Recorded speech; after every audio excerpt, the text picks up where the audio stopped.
Alright, part two. Fucking in the room now, so hopefully this shit comes out better. Fucking got interrupted. Shut off, I didn't even know. But anyway, continue talking about, I guess, growing up in Pickerington and everything. Like, I guess where I stopped off to talk about, like, growing up in a different, different culture than what you were used to growing up in. And that happened to me, like I said, Pickerington just because of like I hate when people say like, "Oh, like you're a product of your environment." I used to hate that shit, but then I realized, like thinking back, especially today, like everything I've become, everything that like all my thought processes, everything that I want to do in life was pretty much essentially shaped by me being from Pickerington. Like born in Ravenna, lived in Cleveland, between Cleveland and Kent and Columbus and everything, but for the most part, like I'm from Pickerington.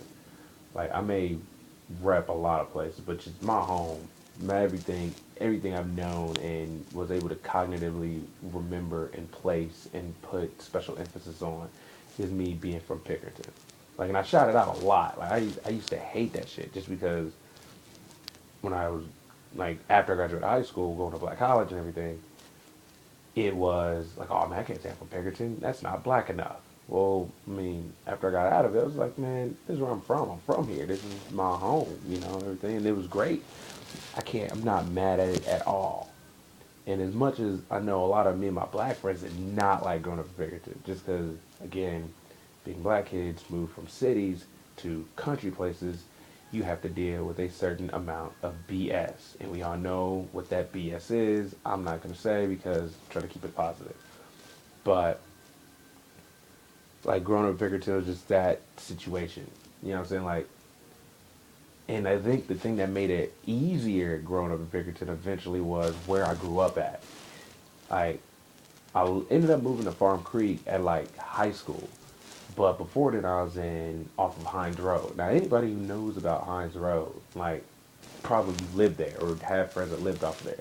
But Hines Road was this collective, like his own little. It could have been its own zip code of all this stuff because there's so many people.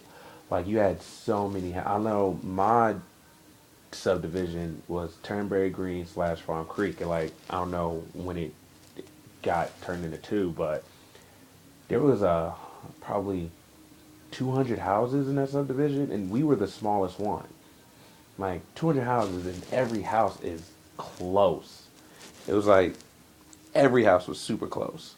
Like my best friend lived like 10 houses down. Like one of my best friends lived 10 houses down, and he might as well have been next door. That's how close it was. My dude Jordan Young, and then a Make Higwe, him and his brother Patrick lived like 5 houses down from Jordan, but we were all super close. My homeboy Rod, who else is there? Drew Herbert lived in the same street as Rod, like, which was crazy because we were all very rowdy. How Drew came out to not be as rowdy as us, congratulations to him.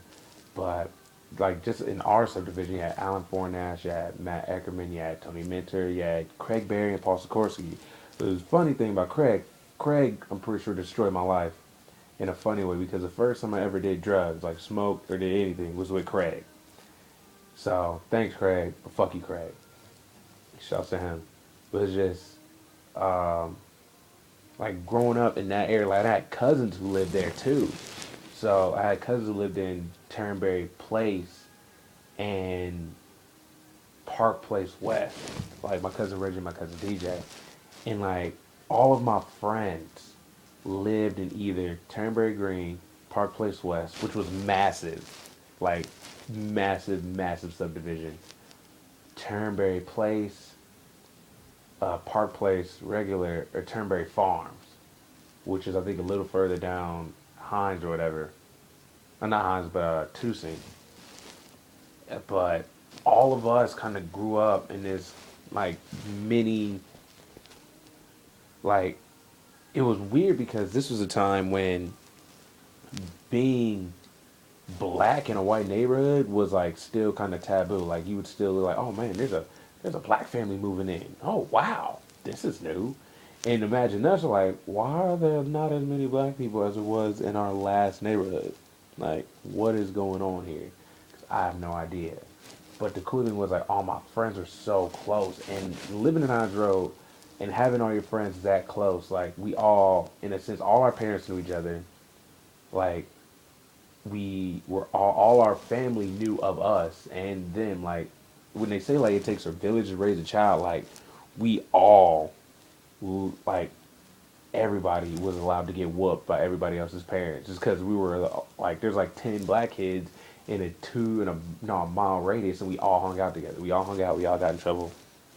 Everything was kind of just that situation, and it was fun. And looking back on it, like man, like those guys are still guys that I still care about and respect and everything, just because we all live the same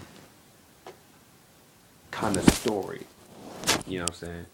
Like we all live the same kind of story.